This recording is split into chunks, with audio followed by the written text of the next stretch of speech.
고품격 날라리 방송 한준희 장지연의 원투펀치 224화 시작하겠습니다. 아 진짜 지난주 딱 이 시간에는 휴일이었는데 그렇죠. 휴일이었는데 연휴였죠. 네. 원투펀치도 안 찍고 간만에. 저희는 보내드렸거든요. 네, 하지만 여러분 걱정하지 마십시오. 여러분을 즐겁게 해줄 원투펀치가 다시 돌아왔습니다. 자, 그런데 추석이었는데 두 분은 어떻게 송편 좀 많이 드셨어요? 근데 저는 요즘에는 송편하고 전 같은 거는 잘 안 먹어요. 네, 다른 거 먹을 게 많잖아요.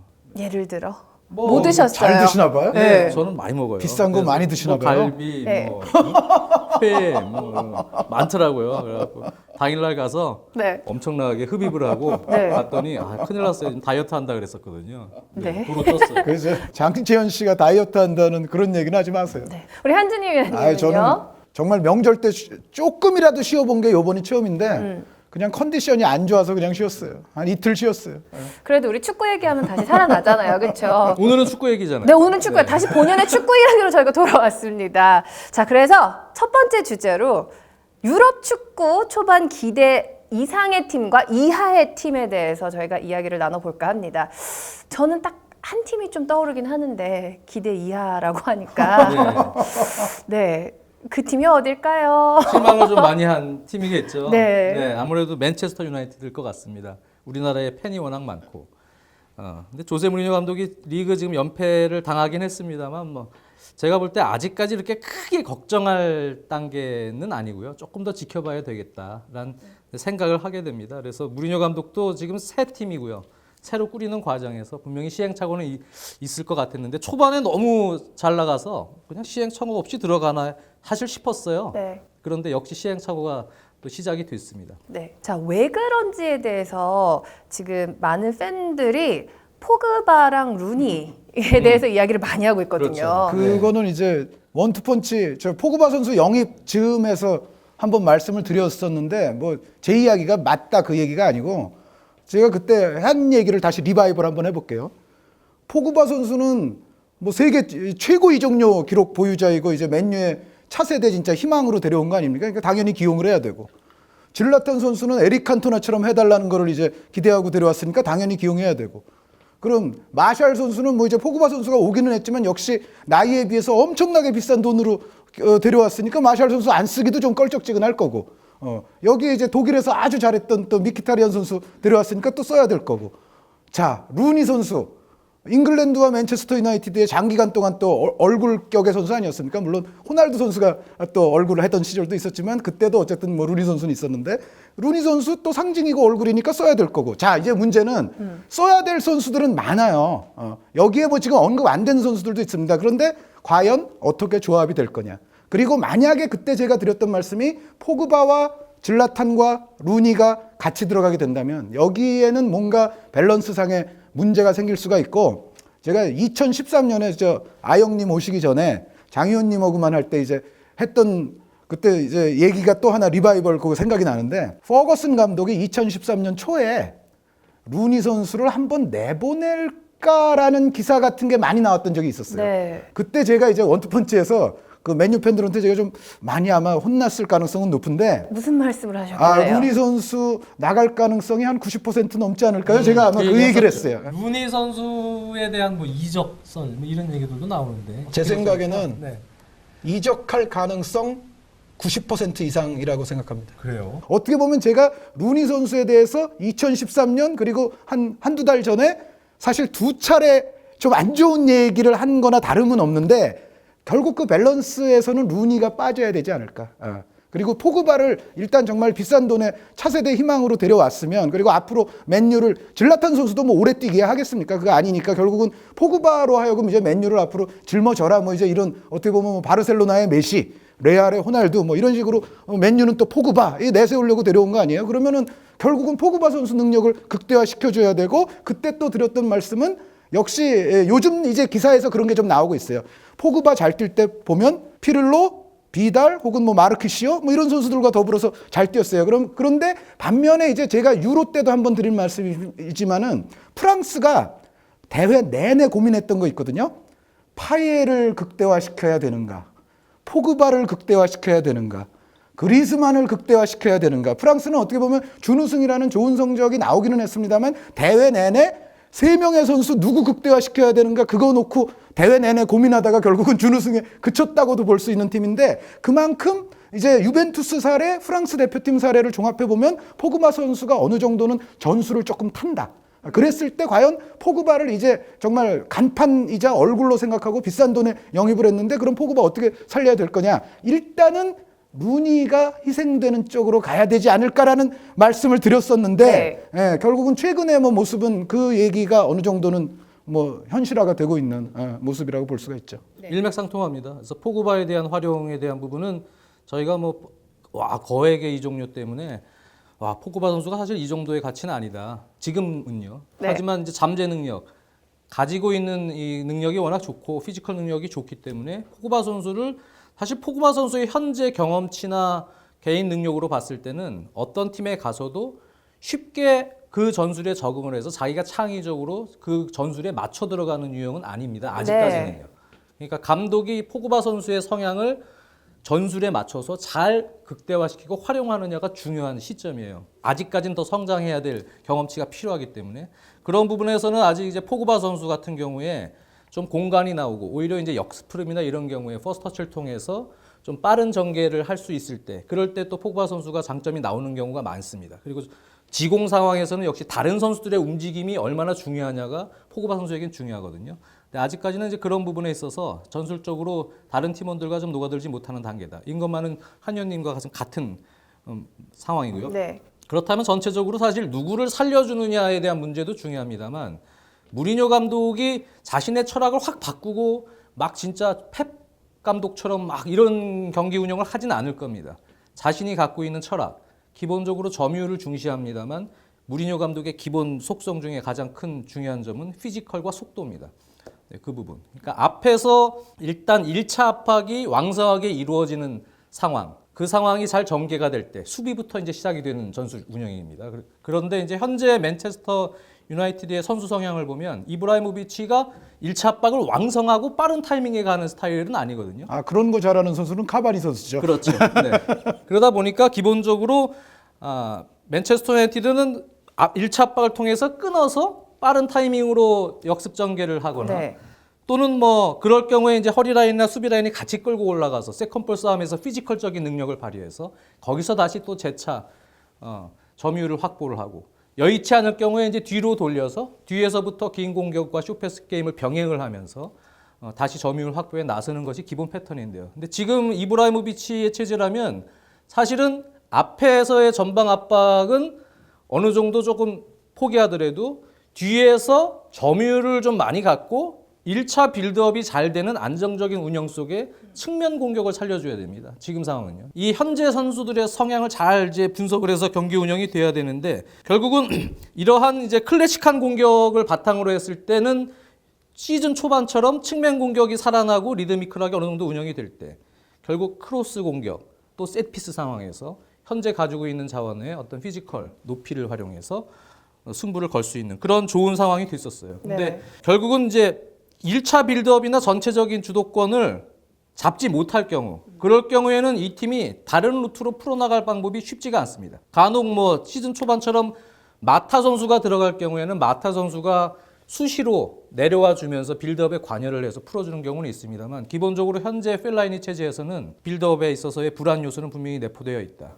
네, 그것은 결국은 이제 포그바 선수는 수비 부담을 조금 줄여주면서 공격의 연결고리 역할을 해주는 쪽에 좀 집중을 시키고 뒤에서는 전체적으로 안정감 있는 빌드업 속에 거기서 패스 줄기가 미드필더 라인까지 나갈 수 있는 간격 유지와 또 좋은 패스, 질 높은 패스가 나가줘야 됩니다. 그런데 주중에 리그컵이 있었습니다. 캐릭 선수가 나왔거든요, 모처럼. 오늘 새벽이죠. 네. 그렇죠. 캐릭 선수는 녹화 기준으로 그거를 해줬어요.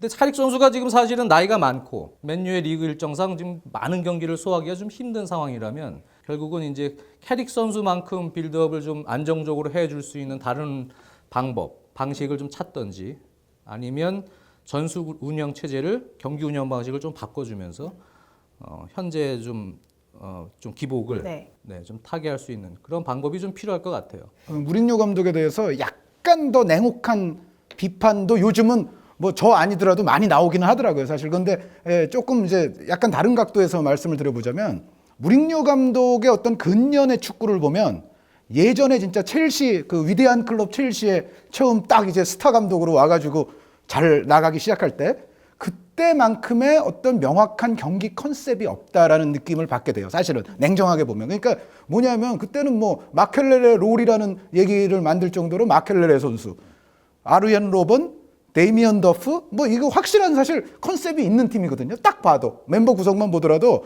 이 조세 무리뉴가 원하는 추구하는 바를 확실히 알 수 있을 정도의 어떤 팀 스피드도 빠르면서 이제 컨셉이 있는 팀인데 지금의 맨유를 특히 요즘에 이제 안 좋았던 경기들을 위주로 특히 보면 컨셉이 뭔가 불명확하다. 그러니까 과연 이 팀이 점유를 해서 계속 줄기차게 공격을 하겠다는 것인지 아니면 정말 이른바 뭐 템백에 가깝게 수비를 하면서 정말 빠른 역습이라든가 뭐 세트 플레이에서의 한 방을 노리겠다는 것인지 숏 패스 위주의 게임을 풀어가겠다는 것인지 롱 패스 위주의 게임을 풀어가겠다는 것인지 뭔가 어떤 이 팀의 딱 봤을 때 어떤 성향이 쉽게 잡히질 않아요. 그러니까 어떻게 보면 무링요 감독이 정말 근데 이제 무링요 감독이 저는 그렇다고 해서 뭐 완전히 흘러갔다 뭐 이런 생각은 절대 하고 있지 않습니다. 그러니까 장 의원님이 사실은 그 무링요 감독 이제 부임할 때 이제 무링요 감독에게도 진정한 시험 무대가 한번 지금 시기쯤에 한번 온다 이제 그 말씀을 하시기는 하셨지만은 저는 여전히 무링요 감독이 경쟁력이 있다고 생각을 해요. 근데 다만 그 자신이 좋았을 때 뭔가 그런 명확했던 컨셉 그거를 좀 확실히 찾아서 지금도 지금 있는 선수 구성에서라도 그것을 빨리 만들어 가야 되지 않느냐라는 생각을 하게 되죠. 맞습니다. 그 지금 제가 그 시험 무대가 될 것이다라는 얘기를 한 것은 여태껏 조세 무리뉴 감독이 보유하고 있던 선수들은 특징들이 좀 명확하게 있었어요. 첼시 시절도 그렇고. 근데 지금은 맨체스터 유나이티드는 쉽게 말씀을 드리면 전문 윙어가 일단 없습니다. 네. 마샬도 사실은 전문 윙어가 아니고요. 이번 뭐 와포드처럼 레시포드가 윙어로 들어가는 경우도 있고 또 마타가 들어가는 경우도 있으면 전문 윙어가 일단 없습니다. 첼시 시절처럼 뭐 더프 로벤 뭐 그런 전문 윙어의 속도감 있는 역습이나 마카렐레의 커팅 이후에 이러한 또 드록바를 향한 긴 공격의 병행 이런 것들이 안 되고 있기 때문에 지금 있는 선수들 가지고 저 지공 상황에서는 1차 빌드업이 잘 되고 앞쪽에서는 창의적인 부분 전술을 지금 강조하고 있거든요. 무리뉴 감독은 왜 창의적인 부분 전술이 안 되냐라고 계속 얘기를 하고 있어 선수들한테. 근데 사실은 그게 되려면 이브라이모비치 같은 성향보다는 이브라이모비치도 뭐 측면 플레이를 많이 합니다만 왕성하게 움직여주면서 뭐 마샬, 레시포드가 됐던 마타가 됐던 같이 거기서 익스체인징이 되는 그러한 유기적인 움직임 속에 포그바가 가세를 해야 됩니다. 네. 근데 그러려면은 이제 결국은 시간이 필요한데 제가 시험 무대란 얘기는 선수 성향 자체가 과거와는 보유 선수가 조금 특징들이 다르기 때문에 이러한 선수들로 1차 빌드업도 다르고 앞쪽에서 지공에서의 공격 전술도 좀 다르기 때문에 이것을 얼마큼 빠른 시간 안에 추스려서 만들 수 있느냐가 바로 그 시험 무대예요. 근데 그 부분에 있어서 생각보다는 처음에 좀 잘 되는 것 같더니 역시 시간이 필요하다는 걸 최근 두 경기에서 좀 느낀 뭐 그런 상황이라고 봐야 되겠습니다. 네, 이제 그런 불협화음이 좀 많이 보였던 경기가 아무래도 와포드와의 경기가 아닐까 싶은데 그 경기는 저희가 알파신을 통해서 분석을 해드리도록 하겠습니다. 자, 그렇다면은 이번 시즌 초반에 사실 기대를 한 팀이 꽤 있었잖아요. 맨체스터 시티는 지금 사실 꽤 그 기대에 부합을 하고 있는 것 이상으로 같아요. 기대보다 네. 살짝 이상이죠. 리버풀도 뭐 첼시와의 경기를 봤을 때 뭐 나쁘지 않은 것 같아요. 네. 리버풀 저 4강 후보예요. 리버풀 잘해요. 그 핸더슨 골 봤어요? 두 번째. 진짜 새벽에 소름 돋았어요. 왜 그런 진짜. 인생골을 첼시전에 넣고 그래요? 첼시니까요. 잘하더라고요. 네. 저 지속성 있게 좀 잘 해 네. 주기를 바라죠. 실제 네, 팬들이. 이게 좀 나 지금 웃겨서 눈물이 나오려고 그래요 지금. 네. 나 좀 눈물이 이렇게 그런 되는 경향이 있잖아요. 리버풀이. 근데 요번 시즌 제발. 전반에 승점을 좀 많이 확보해 놔야 돼요. 제가 볼 네. 때 지금 뛰는 양을 봐서는요. 도르트문트 시절도 그랬습니다만 클럽 감독 네. 후반에 좀 처질 가능성이 있거든요. 네. 후반기에. 불안해. 그러니까 심장. 전반기 지금 좋을 때 승점 관리를 잘 해놔셔야 됩니다. 네, 알겠습니다. 자, 그렇다면 이렇게 뭐 기대를 하고 있었던 팀도 있지만 사실 기대를 하지 않았는데, 꽤 한해라고 하는 팀도 분명히 있을 텐데요, EPL에, 그렇죠? 물론 있습니다. 네. 뭐 에버튼, 에버튼도 있고. 에버튼. 네. 근데 에버튼은 멤버가 원래 좋아요, 지금. 그래서 지금 사실 그것보다는 4승 1무이긴 합니다만 1무가 토트넘인데 다른 승리 팀들이 웨스트 브로미치 알비온하고 스토크 시티, 썬더랜드, 미들스브로예요. 조금 더 봐야 되겠죠. 올 시즌에 제일 못하고 있는 팀들하고 지금 하고 있어요. 그래서 좀 봐야 돼요. 제가 네. 볼 때는. 네. 에버튼은 경기 네. 내용을 보면 네. 비슷해요. 지난 시즌. 그래서 조금 봐야 됩니다. 네, 살짝 보류하도록 하고요. 네. 그렇다면 확실하게 이번 시즌 어라?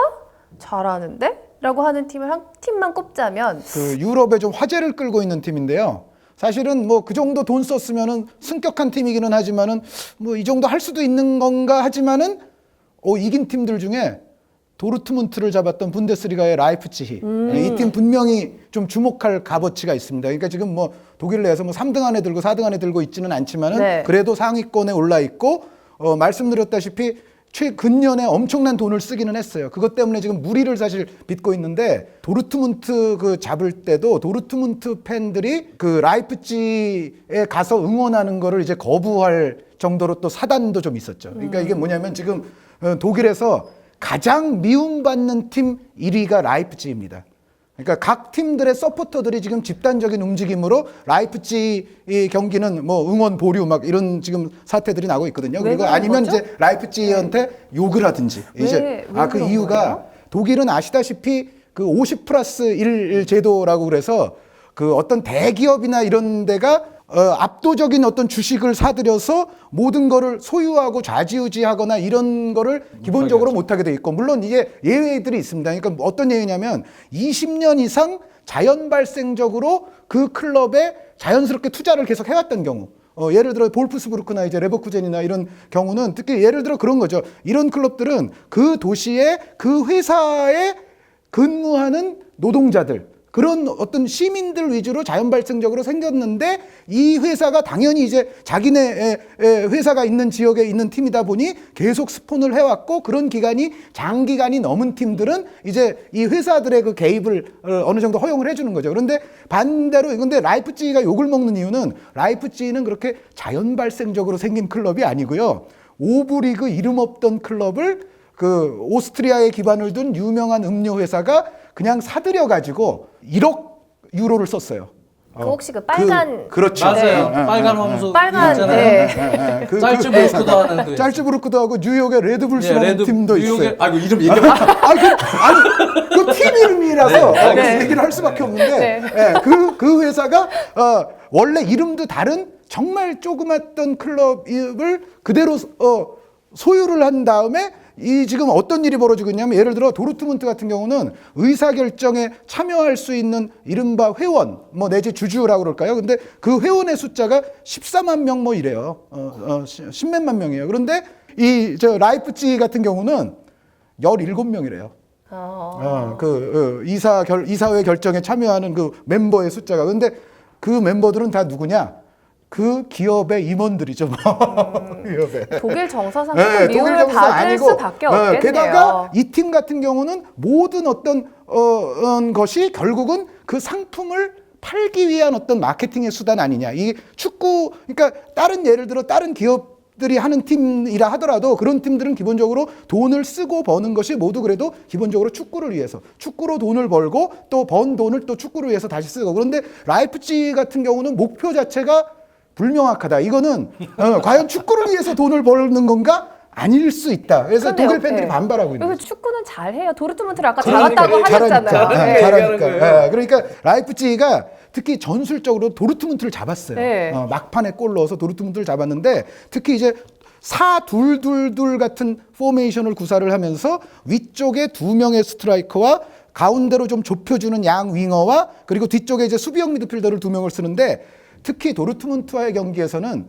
이 도르트문트의 플레이메이커 율리안 바이글 선수를 사방에서 압박하는 데 있어서 엄청나게 이 팀이 전술적으로도 성공을 거뒀었고, 결국은 그 결과 막판에 가서는 결국 이 팀이 1대0으로 이기거든요. 그런데 이 교체로 나오는 멤버들도요, 스코틀랜드에서 가장 비싼 선수가 된 그 올리버 버크 같은 선수, 그리고 스웨덴 축구를 앞으로 이제 질라탄 이후에 또 짊어져야 될 에밀 포스베리라는 또 선수가 있거든요. 뭐 유로에서도 뛴 선수입니다만 에밀 포스베리 선수, 그리고 여기에 김현민 기자도 전에 칭찬하셨던 좋은 영입이라고 했던 나비 케이타 선수. 그러니까 짤츠부르크가 지금은 오히려 라이프치히 팀의 피딩, 그러니까 선수 공급원, 선수 공급원이 됐어요. 그러니까 이런 선수들이 지금 교체로 나오고 있는데, 재밌는 것은 도르트문트전에서 포스베리의 패스 그리고 올리버 버크의 어시스트, 나비 케이타의 득점. 그걸로 도르트문트를 잡았어요. 그러니까 이 팀이 기본적인 전술도 지금 상당히 수준 높게 그 경기 끝난 이후에 토마스 투헬 감독도 토마스 투헬 하면은 지금 이제 위르겐 클롭 감독도 있습니다만 클롭 감독 이상으로 수준 높은 전술가라는 지금 칭송을 받고 있는 감독이거든요. 근데 투헬 감독조차도 라이프치히가 전술이 매우 수준이 있었다라는 것을 경기 후에 인정했을 정도로 전술적으로도 이날 좋은 플레이를 보여줬던 데다가 교체로 나오는 또 젊은 선수들이 화제를 끌 만한 또 아주 그 신성들이에요. 여기에 이제 그 올림픽 은메달리스트인 나비 젤케 같은 선수도 또 이제 교체 멤버입니다만 그래서 이 라이프치히가 지금도 도르트문트 잡는 등 굉장히 좋은 행보를 펼치고 있습니다만 과연 시즌 후반이 될 때까지 이제 어떤 순위가 되느냐. 이게 독일 축구에서는 아마 바이에른 뮌헨 대 도르트문트의 경쟁 아마 다음 가는 화제쯤은 되지 않을까 싶을 정도로 왜냐하면 미움받는 클럽 1위기 때문에 이 미움받는 클럽이 과연 어디까지 갈 거냐 한번 지켜보시기 실력 두고 바랍니다. 지켜보겠네요. 네. 아유, 나 보니까 신하영 아나운서 표정이 네. 평상시에 다른 리그 팀 얘기를 하면 표정이 어땠냐면 이랬는데 지금은 이제 좀 아는 거예요. 네. 라이프치 문데스리가 좀 아는 거야. 아는 팀 나온 거야. 자, 여러분 다시 좀 제가 멍 표정을 할 수 있는 라리가에 대해서 좀 얘기해 주세요. 라리가에서 잘하는 네. 팀은 기대를 하기는 했었지만 지금 초반 출발이 생각보다 좀 더 좋은 세비야를 일단 하나 들 수 있을 것 같아요. 그러니까 원래 잘하던 팀 아니었어요? 그렇죠. 리버풀을 이긴 팀이니까 당연히 잘하는 팀인데 리버풀이 이겨만 잘하는 그렇죠. 이거 제가 자초한 일이죠. 뭐 이거는. 엄청난 클럽이죠. 네. 그러니까 그렇긴 한데 에메리 감독이 물론 진짜 불멸의 유로파 업적을 쌓아 올리기는 했지만은 사실 세비야가 원하는 거는 세비야가 항상 근년에 보면 4등 안에 들어간 적도 없어요. 근년에 계속 없으면서 뭐 시즌 초반에는 거의 뭐 팀이 망할 것 같다가 또 시즌 후반에 좀 힘내가지고 이제 올라가서 그래도 소기에 어느 정도 순위는 하고 아니면은 뭐 홈 경기는 다 이기는데 원정 경기 다 지고 뭐 이제 이런 여러 가지 기복이 심했거든요. 근데 에메리 감독은 어떻게 보면은 이 성향 자체가 그 상대에 따른 연구를 굉장히 많이 하는 감독이에요. 상대에 따른 연구를 굉장히 많이 하고 그것에 대해서 선수들에게 요구도 상당히 많은 감독인데 그래서 어떻게 보면 지금 파리 생제르맹하고 에메리 감독이 지금 초반 적응에 서로가 좀 어려움을 겪고 있을 수가 있습니다. 어쨌든 에메리 감독은 그런 식의 운영을 하다 보니까 경기마다 약간 컨셉이 다 제각각 좀 달라지면서 기복이 많이 발생을 한 것에 반면 산파울리 감독은 역시 일정한 시스템으로서 선수들을 훈련을 시키고 몰아가다 보니까는 그 조금 이제 세비야의 최대의 약점이었던 그 기복의 문제가 지금 좀 사라지고 있다는 거죠. 그것이 이제 초과 달성 이상의 지금 초반을 보내고 있고 그런데 이제 말씀드릴 팀은 전에도 잠깐 한번 말씀드렸던 적이 있는 라스팔마스가 저는 지금 칭찬할 만한 프리메라 리가 팀인 것 같아요. 지금 5위에 현재 랭크되어 있는데 그러니까 저희 녹화 기준으로는. 근데 라스팔마스는 말씀드렸던 대로 지난 시즌 평균 점유율 라리가 4위입니다. 바르셀로나, 원투펀치에서도 그렇죠. 언급을 했었어요. 레알, 셀타비고에 이어서 4위인데 그 대신 이제 키 작고 좀 재간 있는 선수들 어떻게 보면 좀 노란 바르셀로나 스타일이라고 볼 수 있을 정도로 그 점유율 높으면서 아주 재간이 좋아요. 그런데 그것에 비해서는 좀 실적을 내는데 좀 작년까지는 약간 지난해까지는 약한 모습이었는데 역시 데리고 왔던 이제 리바야 선수라든가 또 케빈 프린스 보아탱 선수 그런데 오늘 새벽에는 케빈 프린스 보아탱 선수가 퇴장을 당하면서 소시에다드에게 대패하기는 했어요. 바로 오늘 새벽에. 그런데 전체적인 견지에서는 라스팔마스가 지난 시즌의 강점을 그대로 가져가면서 지난 시즌에 좀 약했던 효율성, 약간의 실리축구. 지난 시즌보다 라스팔마스가 지금 점유는 조금 떨어졌거든요. 그리고 롱패스 구사 비율도 조금 늘었어요. 그런데 제가 봤을 때는 이것은 사실 옳은 방향입니다. 그러니까 바르셀로나조차도 예전보다는 롱패스 비율이 높고 실리성을 높이잖아요. 그러니까 그런 것처럼 요즘은 어느 한 가지 어떤 스타일만으로는 요즘 축구에서는 쉽지 않아요. 그러니까 예를 들어 시메오네 감독이 요즘 공격적인 라인업을 구성하면서 좀 공격성을 높이듯이 다 이제 뭐든지 이제 뒤섞여야 되는데 라스팔마스가 그걸 잘 해내면서 지금 순위도 좋다. 앞으로 아마 게다가 라스팔마스는 그 거의 북아프리카 팀이거든요. 이 팀은 스페인 팀이라기보다는 북아프리카에 가까운 지역이라서 홈 경기는 무조건 이점이 있습니다. 그래서 올 시즌 라스팔마스가 또 몇 위 되는지도 한번 보시면 좋을 것 같습니다. 네. 그렇다면 EPL에서 기대 이상으로 잘해주는 팀은 어느 팀이 있을까요? 저는 이청용 선수의 소속팀 크리스탈 팰리스를 좀 들고 싶어요. 수정공. 네, 수정공. 네, 크리스탈 팰리스입니다. 네, 이 팀이 사실은 지난 시즌까지도 그렇고 프리미어리그 팬들이 잘 알 겁니다. 사실은 확실한 공격수가 계속 문제였었거든요. 박스 안에서 크로스 공격이 워낙 많고 측면 루트에서 공들이 들어오는데 거기서 확실한 공격수가 부족했어요. 뭐 코너 위컴이나 이런 선수들 조금씩 다 못 미치는 부분이었는데 이번에 벤테케 선수의 영입이 보면은 이 팀이 원래 색깔도 좀 그럭저럭 확실한 팀입니다. 근데 벤테케 선수를 영입하면서 많은 것들이 시너지 효과가 지금 나고 있어요. 근데 그래서 8월 달에 첫 두 경기는 골도 못 넣고 0대1로 졌습니다. 벤테케가 이제 들어오기 전이죠. 연패를 당했습니다만 이제 벤테케를 영입하고 나서 투입하기 시작하면서부터 지금 연승을 달리고 있고 지난 라운드는 또 대승을 거뒀습니다. 크리스탈 팰리스가 이제 윙어들이 바뀌긴 했습니다. 볼라시 선수가 떠났기 때문에. 그래서 지금은 이제 타운젠드 선수가 있고 또 윌프레드 자아 선수가 측면에 이제 보통수고요. 또 리그 초반에는 뭐 이청용 선수도 공격 미드필더로 나왔습니다만 최근에는 펀천과의 이제 경쟁 구도입니다. 그래서 이 선에 펀천 선수가 조금 중용되는 상황에서 타운젠드 자아입니다. 거기에 허리라인에는 맥카터라는 선수가 있고요. 그리고 조 레들리 같은 선수가 중용이 되고 있는데 팀 내 이 선수들이 지금 전성기로 가거나 물이 오르고 있는 시점으로 가고 있어요. 그러니까 이 선에 있는 선수들이 개인 능력 자체가 제가 보면 경험치도 올라가고 여러 가지로 업그레이드 됐고 특히 맥카터 선수가 완전한 전성기에 들어갔습니다. 그래서 허리라인의 이 맥카터 선수의 볼 배급 또 공격 가담 전체적으로 중앙에서 풀어주는 능력 이것들이 워낙 좋고요. 또 하나는 지금 센터백 중에 톰킨스가 지금 영입이 됐는데 톰킨스의 파트너가 스콧 단인데요. 스콧 단이 완전히 전성기로 갔습니다. 그래서 그렇게 좋아졌어요? 예, 수비도 좋습니다만 지금 세트 피스에서 득점 능력이 제일 좋은 수비수입니다. 프리미어리그에서 스콧 단 선수가요. 그래서 골도 지금 3골인가 리그에서 2골 넣고 그다음에 뭐 컵대에서도 1골 넣고 했습니다만 다른 찬스도 엄청 많아요. 이 선수가 막 거의 골에 가까운 그런 것들을 계속 엄청나게 세트피스에서 움직여주면서 골을 넣는 것들이 지금 살아났기 때문에 벤테케가 들어간 상황에서 측면 수비수인 워드 선수나 또 파페수아레 선수는 아쉽게도 좀 교통사고 당해서 오랫동안 지금 못 나옵니다. 그래서 켈리 선수가 대신 왼쪽을 봐주고 있는데 워드나 켈리 선수가 공격 가담을 많이 하지 않는 상황에서도 수비 숫자를 지금 갖춰놓고 거기에 윙어들의 어떤 개인 능력 또 빠른 역습에서의 돌파를 활용하고 측면 크로스에서 벤테케의 한 방이 지금 기다리고 있고요. 이 윙어들이 지금 반칙을 많이 유발시키고 있어요. 그래서 세트피스가 많이 나옵니다. 그러다 보니까 벤테케가 가세한 상황에서 그럼 또 스콧단까지? 스콧단이 지금 완전히 물이 올랐거든요. 거기에 톰킨스까지 영입하면서 톰킨스도 득점 능력이 상당히 좋아요.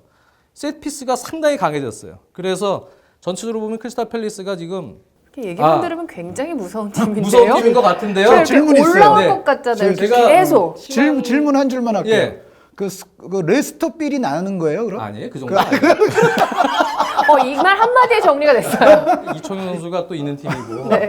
희망적으로 이제 얘기를 하는데 조금 오버한 것 같네요. 네, 그래서 아니 지금 들어보면은 거의 챔피언스리그 팀이에요. 완전 이렇게 네, 가서 약간 제가 표현이 좀 과도해요. 다 전성기 다 뭐 엄청나게 그래서 발전했고 지금 정도의 그런 페이스라면 역시 강등은 면할 수 있다.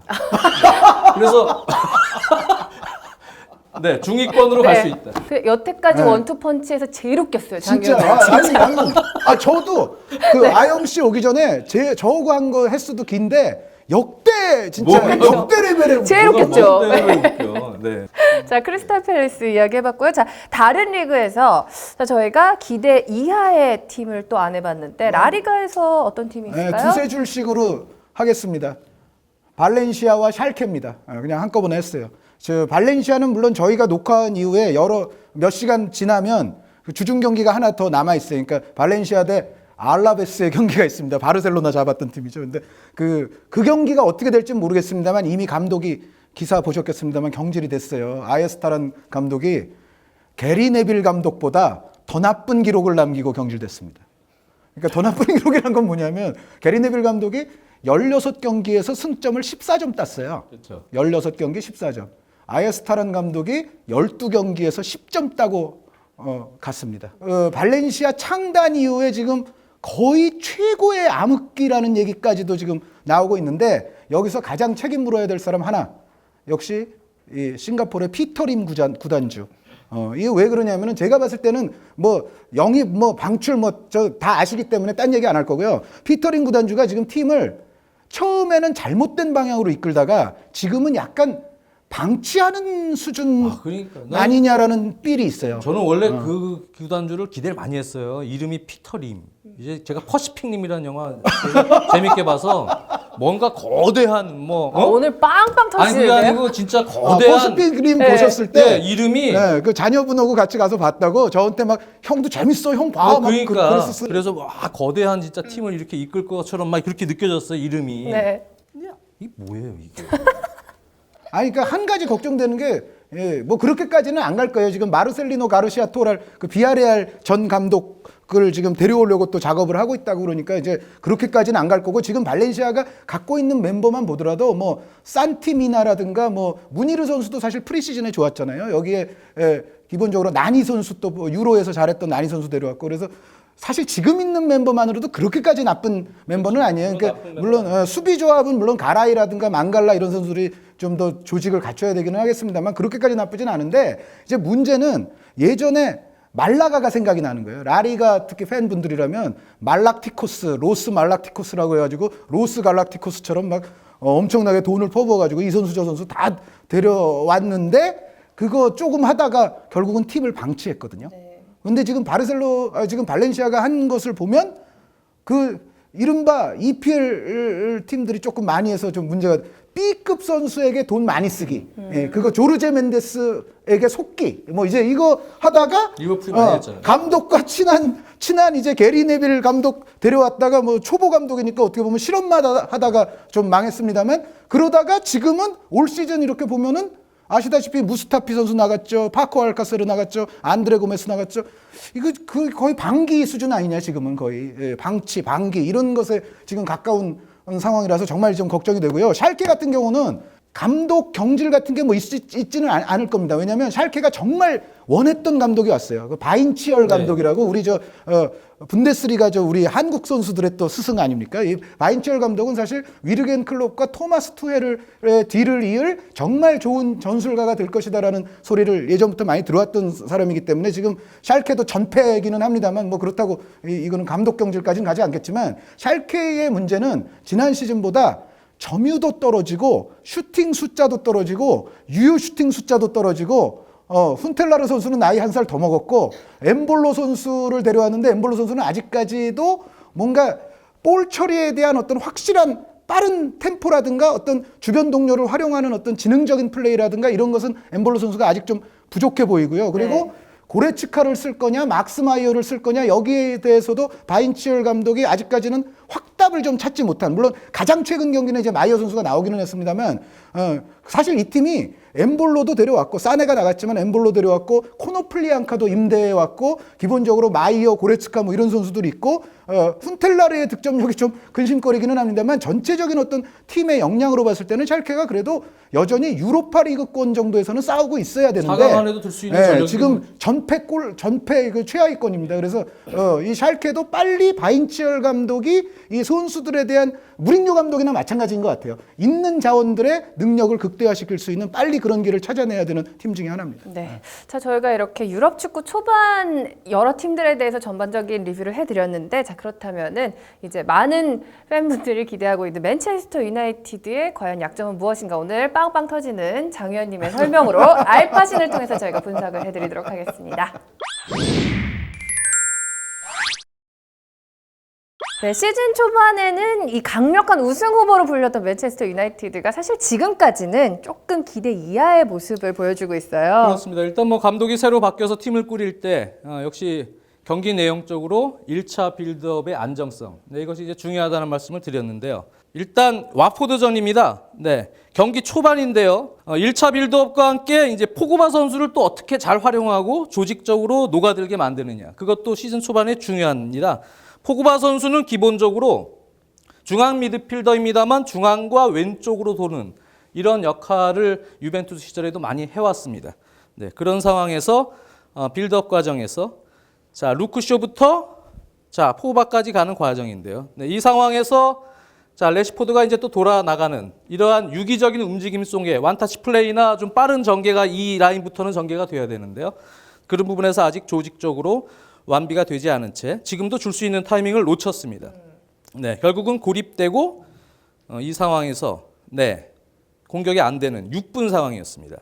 자, 그리고 15분인데요. 그리고 앞서도 내용에서 말씀드렸습니다만 빌드업을 할 때 필라인을 중심으로 한 이 빌드업. 네, 이것이 이제 시즌 초반에는 그럭저럭 되긴 했습니다만 사실 무리뉴 감독이 원했던 것 중에 하나가 이 루니 선수가 과거처럼 왕성하게 허리까지 내려와서 빌드업에 관여를 해주는 횟수를 좀 많이 만들기를 바랬습니다. 하지만 현재 루니 선수의 폼은 과거만큼 그렇게 왕성하게 내려와서 빌드업에 관여를 못 해주는 그런 형태가 이어지고 있는 상황입니다. 그 상황에서 이제 루니 선수는 전체적으로 지금 내려와서 플레이를 해주는 뭐 그런 모습도 있었습니다만 지금처럼 이렇게 루니와 펠라이니의 역할이 약간 중첩이 되는 네, 이런 부분에서는 역시 아직까지도 빌드업의 시발점 1차 빌드업에서의 조직적인 부분에 있어서 역할 분배가 확실히 되진 못하고 있다. 그런 부분이 있고요. 결국은 네, 이렇게 패스의 길이가 항상 길게 형성이 되는 과정에서 미스들이 나오거든요.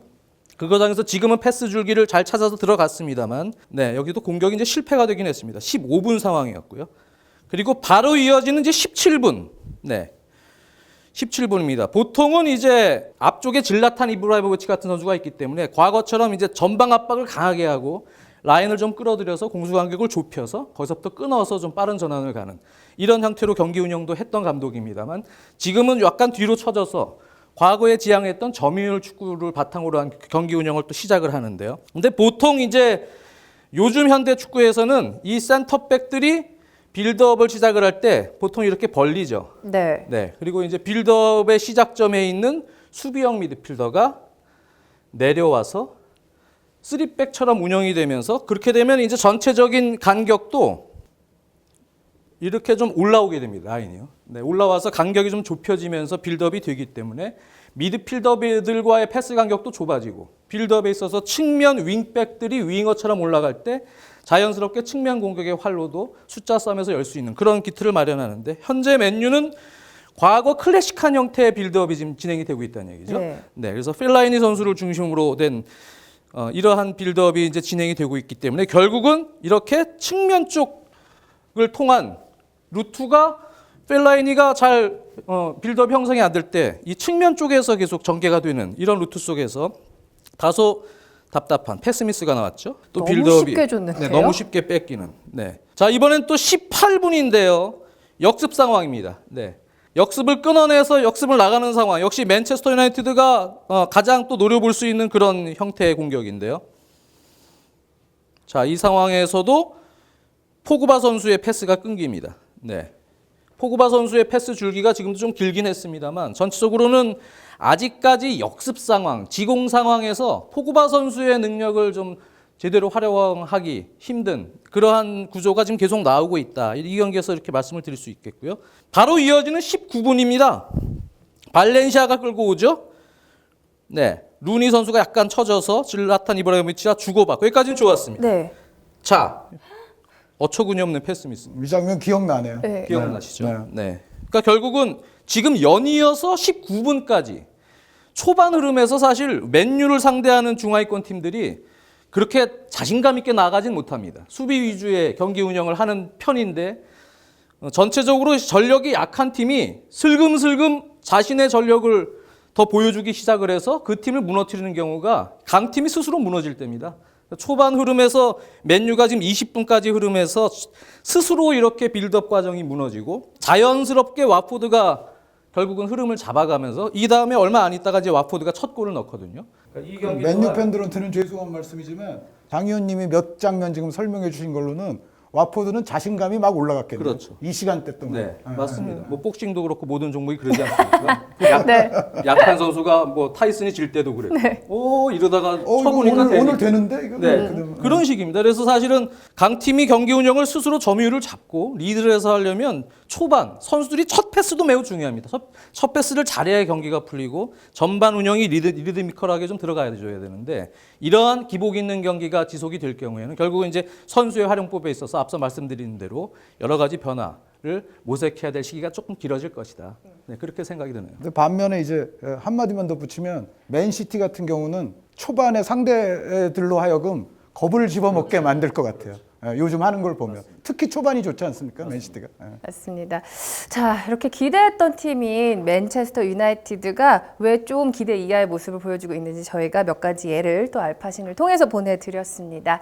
자, 이렇게 해서 1부 마치도록 하고요. 2부는 저희가 내일 토요일에 보내드리기로 했습니다. 2부도 기대 많이 해주시길 바랍니다.